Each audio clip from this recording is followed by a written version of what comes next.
আসসালামু আলাইকুম। আশা করি সবাই ভালো আছেন। আজকে আমাদের ফার্ম থেকে 5টি গরু বিক্রি করলাম। তো এই সময়ে কি জন্য বিক্রি করলাম এবং কত দামে এই 5টি গরু বিক্রি করলাম এই বিষয় নিয়ে আপনাদের সাথে বিস্তারিত তুলে ধরবো।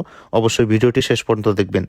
আসলে এই সময় গরুগুলা কিন্তু বিক্রি করার কোনো উদ্দেশ্য ছিল না, তো বাধ্য হয়ে কিন্তু বিক্রি করলাম। একটা ফার্মে যদি 20টা 30টা অথবা 50টা গরু থাকে তখন সবগুলা গরুর কিন্তু ভালো গ্রোথ হয় না, অর্থাৎ সঠিকভাবে কিন্তু মোটাতাজাকরণ হয় না। যদি আপনার ফার্মে দেখেন গরুকে কৃমিনাশক দেওয়ার পরে, লিভার টনিক, জিঙ্ক দেওয়ার পরেও যদি কোনো পরিবর্তন না আসে, তাহলে ওই গরু যদি আপনি দীর্ঘদিন পালেন তাহলে কিন্তু আপনি লসের সম্মুখীন হবেন। কিন্তু কিছু গরু আছে অল্প পরিমাণ খাবার খায়, আবার কিছু কিছু গরু আছে প্রচুর পরিমাণ খাবার খাওয়ার পরেও কিন্তু কোনো পরিবর্তন আসে না। আসলে এই ধরনের গরুগুলা কিন্তু কসাইয়ের কাছে বিক্রি করে দেওয়া হয় ভালো। তাই আমরা এই 5টি গরু আমাদের ফার্মে সবগুলা গরু থেকে বেছে বেছে এই 5টি গরু কিন্তু তেমন কোনো পরিবর্তন হয় নাই, অর্থাৎ মোটা তাজা হয় নাই। যদিও এই 5টি গরুতে কিন্তু তেমন কোনো ভালো প্রফিট আসে নাই, তো সব খরচ বাদ দিয়ে কিন্তু আলহামদুলিল্লাহ তারপরেও এই 5টি গরুতে 38 থেকে 40 হাজার টাকার মতো লাভ হয়েছে। আসলে এই গরুগুলা পরিবর্তন হবে না জেনে, মোটা তাজা হবে না জেনেই কিন্তু বিক্রি করে দিয়েছি। এই ফ্রিজিয়ান যে গরুটা দেখতেছেন আমাদের ফার্মের মধ্যে মোট 14টা কিন্তু ফ্রিজিয়ান গরু, তার মধ্যে থেকে এই একটা ফ্রিজিয়ান গরু কিন্তু হাইট মোটামুটি ভালো আছে এবং প্রচুর পরিমাণ খাবার খায়। কিন্তু ওর একটা শারীরিক সমস্যা হচ্ছে, ও ঘন ঘন প্রস্রাব করে এবং ও যা খায় কিন্তু এই প্রস্রাবের মাধ্যমে কিন্তু বেরিয়ে যায়। ওর শরীরে কিন্তু কোনো পুষ্টি ঠিক থাকে না।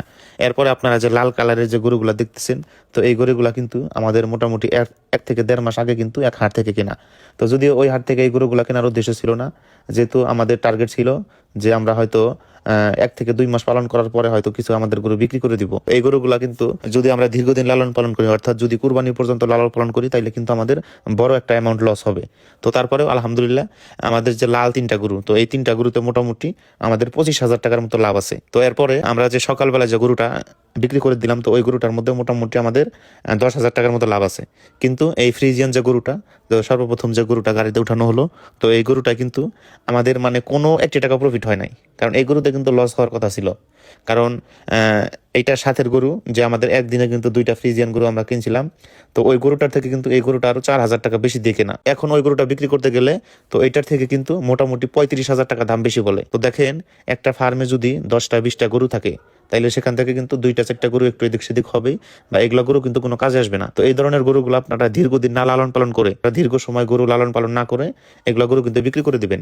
আর কিছু গরু আছে যে বিভিন্ন ধরনের চিকিৎসা দেওয়ার পরেও, অর্থাৎ যে রোগ হয়েছে আপনি ওই রোগের যদি সঠিক চিকিৎসা দেন, তারপরেও কিন্তু কোনো গরুর কোনো চিকিৎসায় কাজ হয় না। তো এই ধরনের গরুগুলা বিক্রি করে দেওয়াই কিন্তু ভালো। অনেকে হয়তো মনে করেন এক একটি গরুতে 50-80 হাজার কিংবা 1 লক্ষ টাকা প্রফিট করা সম্ভব। আসলে একটা গরুতে আহামরি প্রফিট কিন্তু হয় না।